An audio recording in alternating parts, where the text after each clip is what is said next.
लगता है अमेरिका से ज्यादा इजराइल अब ईरान को हर हाल में तबाह करना चाहता है और शायद यही वजह है कि इजराइल के खुफिया तरीकों से अब इराक के अंदर ऐसे इजरायली अड्डे बना लिए हैं जहां से ईरान पर हमले हो रहे हैं और दावा यह किया जा रहा है कि इराक में इजरायली सैनिक इराकी सेना की वर्दी पहन करके अब ईरान पर लगातार हमले कर रहे हैं।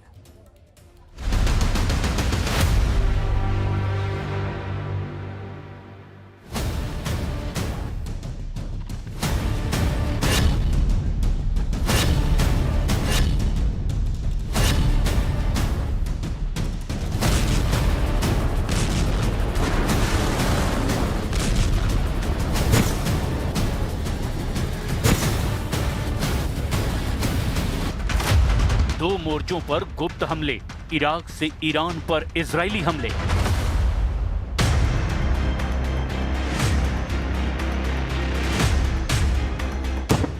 यकीन करना मुश्किल है, लेकिन यह खबर 100% सही है कि इजराइल ने ईरान की पीठ के ठीक पीछे इराक में अपना जबरदस्त सैन्य अड्डा बना लिया है और इस वक्त पश्चिमी ईरान पर इजराइल कई खुफिया हमले कर चुका है, जिसका अंदाजा ईरान को रत्ती भर भी नहीं था।